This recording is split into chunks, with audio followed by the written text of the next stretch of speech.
who I am is Manitonquat in my language, which is the Wampanoag people of northeastern America. And I'm also known as Medicine Story, which is a English version of the same. My family call me Story. And I'm a storyteller and writer, author, books, and counselor. And my wife and I, make circles. It's the heart of our way, what I was taught by my elders, that human beings have instructions that they're supposed to be living by, and that my elders were trying to live by, and their elders did live by, and that whole way of life was broken up when our people were conquered by a whole different set of cultures that had a different set of values.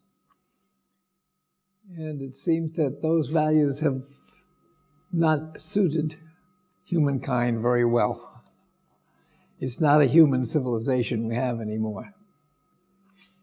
It struggles to be sometimes, but most of the institutions are set up, as you know, to make money, to turn us into consumers and producers, and not human beings that live in families with each other and care for each other. That was the way of our people until not too long ago. Another 100 years ago, people were living in the old ways, in the circles. And so when I graduated from the university and I began to work in my profession, which was the theater, I began to notice, of course, how terrible things were back in the 60s. That was when the big rebellions of the youth were going on because they didn't like any part of it. And I kind of joined up with all that. And then I found the elders. And I said, what's wrong with human beings? And they said, they'd forgotten their instructions. So then I settled down to try and learn from them what that was all about. And for the past 26 years, my wife and I have been traveling in Europe, in the U.S. For 6 months or 7 months a year. We are making circles in prisons, and we found that restores people to their humanity, and so the ideas of the circles, as the elders taught me, actually function. It works. So then we're teaching that in workshops, and especially in camps that last about a week long, where we bring people together and we put them into small circles and teach them how to listen to each other and support each other and care for each other, which is what the circle is about.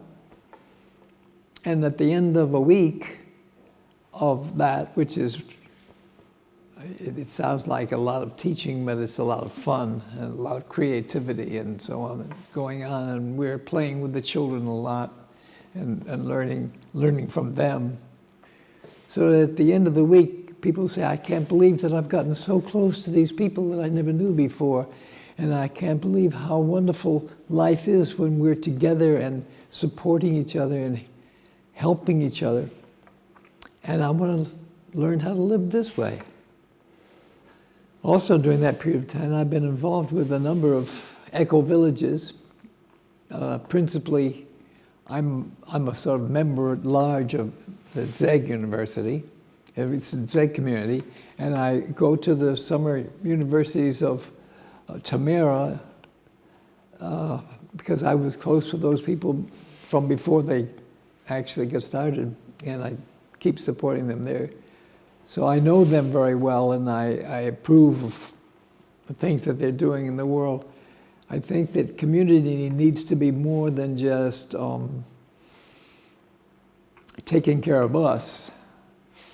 I mean, that's primary, taking care of the children, making sure that we're living well and sustainably and all that. But I think in order to really be feeling like we're living a full life, we need to be thinking globally. We need to be thinking about all the things that are going on in the world and making some kind of an outreach into that. And so that's, of course, one of the things that attracts me about Damanhur. They're not only dreamers, they're doers, and they don't just do for themselves, but they have a lot of active outreach into the world. And you're principally involved in that outreach, which is how I met you.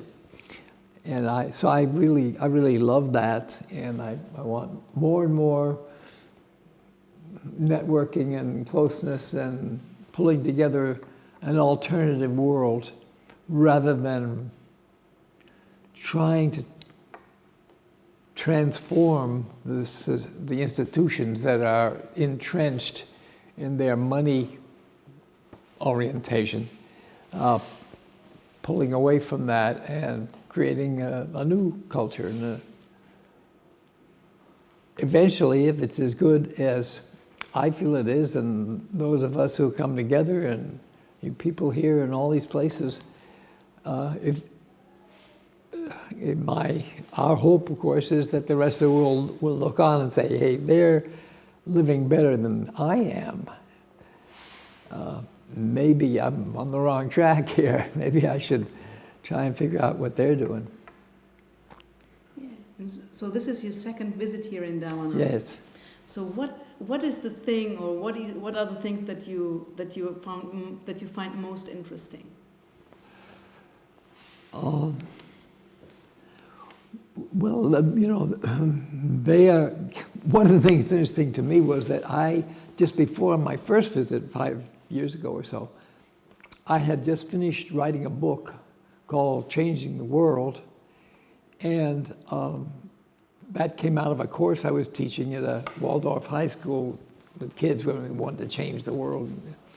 And I devised in that book a vision of a eco-village community that would have everything that I would want to have in it if I were living in a community. So it was for me, and it had an art school and a music school and a theater school and, all the things that I love in it, plus the educational system and the farming and the energy producing and all that stuff.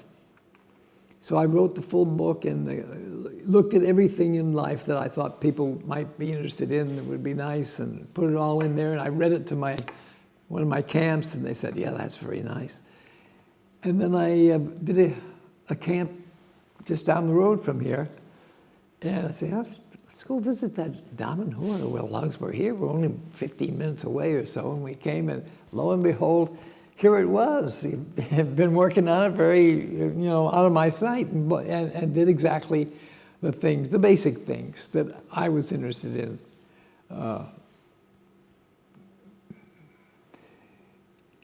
I think what impresses me most, I think I mentioned this about Damanhur, is that, it began with the dream of somebody and other people connected to that dream, but there's a lot of people out there dreaming all the time, and they had to put it into action. And as soon as they started doing that, a lot of people started to gather around and say, oh, this is really happening. But they didn't just sit back and say, well, we're going to have a nice life for ourselves and take care of each other in the land and so forth. They began huge, incredible scale things like the Temple to Humankind and all that. They are really active, creatively active, physically active in all areas of what I think is important for human society. And I love that. So I hope to be coming again and again. Thank you. Yeah.